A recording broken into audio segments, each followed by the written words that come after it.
Balik pada yang ni. Confirm Ustaz ni belum pernah pakai, belum. pernah jenazah. Okay. Ini masih fresh lagi ni. Fresh. Ini untuk demo tuan. Nama jurusan yang saya ambil tu, ni diploma kedua saya lah. Science in Embalming and Undertaker. Itu sebab tu nama Undertaker tu panggil. Pengawetan dan pengurusan mayat.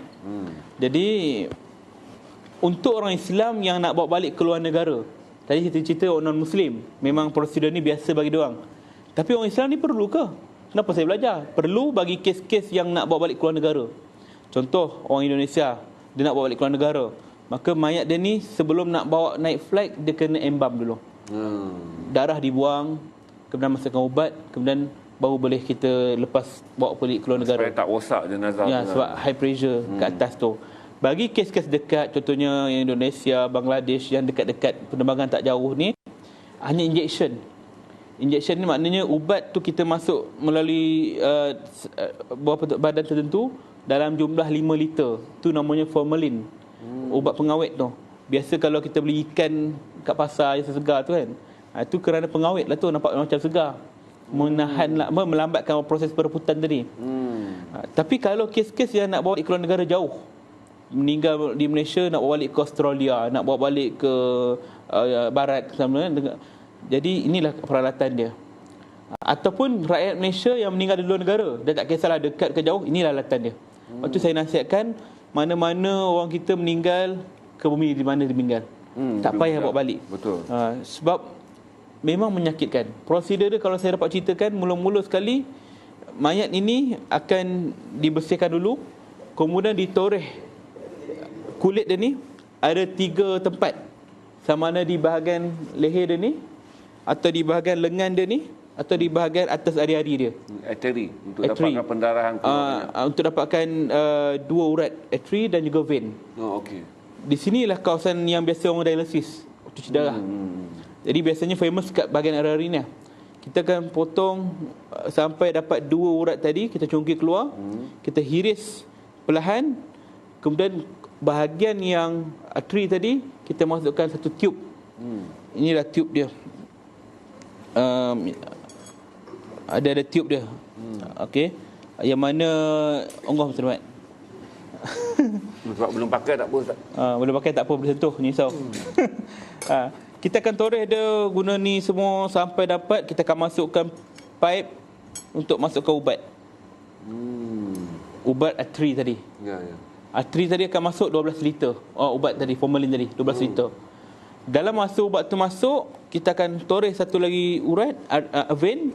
Vein ni akan mengeluarkan darah. Ganti ya. Ganti. Dalam badan kita ni ada 70% cecair. Dia akan dibuang keluar melalui pada pipe tadi. Bila dah keluar, ubat masuk. Sebab darah ni yang menyebabkan proses perebutan tadi dan busuk. Dan ubat masuk dalam tempoh dalam 1 hingga 2 jam. Itu normal. Bila ubat tu masuk, dia akan menyerap ke dalam badan, dia akan mengeraskan badan. Maknanya tidaklah lembut macam ni, keras. Kemudian di situlah saya diajar untuk membentukkan senyuman mayat. Lepas tu kalau kita tengok jenazah bukan Islam, elok je senyum. Ini husnul khotimah ke ni kan? Tapi bukan sebab tu. Kerana faktor ubat tadi. Jadi dibentukkan senyuman, kemudian barulah dia automatik akan keras. Tersenyumlah mayat tu. Dah selesai part tu, ubat dah masuk, darah dah keluar, barulah kita gunakan satu besi ni. Troka nama dia. Di hujung troka ni ada lubang-lubang. Yang ni tempat untuk menebuk perut. Di bahagian perut, di hujung dia ni ada satu lubang, ada satu batang pipe yang akan disambung dengan vacuum yang akan menyedut keluar segala organ-organ dalam badan. Limpa, jantung, hati, paru, perut, usus, pundi kencing, semuanya akan dihancurkan. Dijolok melalui satu lubang. Inilah namanya troka, yang mana tujuan dia ialah untuk menyedut segala kaviti, organ-organ yang hancur ni ke dalam ni. Sedut, sebab dalam organ-organ ni dia ada darah. Ni bahagian tajam ni akan pecah kan, lepas tu dia hancur, benda tu disedut keluar dalam lubang kecil ni. Okay. Dia akan buat sehingga bunyi tu kita tahu dah habis ke tidak, macam kita minum air, teh ais dalam cawan. Air dah habis, tinggal air saja. Krok bunyi kan. Itulah menandakan bahawa okey, bahagian tu dah settle. Cucuk bahagian lain pula. Dia tunjuk. Benda ni menyakitkan. Memang kita buat ni pun memang hati kering lah. Kerana Undertaker je boleh buat kan. Jadi benda begini tak ada orang tahu. Tak semua orang tahu. Lepas tu Ustaz nak advice di mana jenazah meninggal kalau jauh, situlah ke bumi. Di situ. Tak payahlah kita katakan nak bawa balik. Kampung halaman, senang raya boleh pergi melawat. Macam tu juga saya kata, macam baru ni viral tahun lepas, aku tak silap saya, satu orang warga kita meninggal di Australia, nak bawa balik, perlukan jumlah tertentu. Saya tak tahu nak kontak waris macam mana, jadi saya buat post terbuka. Saya kata janganlah bawa balik. Kalau orang tahu macam mana prosedur bawa balik ni, tentu dia takkan nak mayat tu bawa balik. Memang mayat tu nampak cantik luaran, tapi dalaman hancur sangat-hancurnya. Sedangkan Nabi pun kata uruskan jenazah ni dengan baik, mandi dengan baik, lemah lembut. Sebab jenazah ni baru lepas sakaratul maut. Umpama kulit dia ni disiat-siat, tiba-tiba kita buat kasar, Nabi kata lemah lembut. Ini kan pula kita cucuk, hancurkan badan dia. Maka benda ni sebenarnya dalam Islam tak perlu. Melainkan keperluan dia, contohnya macam di China, negara China, dia tidak benarkan warga asing untuk kebumi kat tanah dia, melainkan bakar. Jadi takkan kita nak biarkan jenazah kawan kita dibakar. Maka dalam hal ini ada keperluan benda ni. Bolehlah bawa balik. Nak macam mana? Mudarat dia bakar lagi teruk daripada benda ni. Begitu juga dalam Malaysia. Kita boleh ke bumi kat sini, tak ada masalah pun, tak ada isu. Tapi keinginan waris, kadang-kadang waris kata tak kira lah cucuk ke apa ke, saya nak bawa balik juga jenazah ni. Sekurang-kurangnya dia ada orang Islam yang boleh buat. Saya lah misal kata.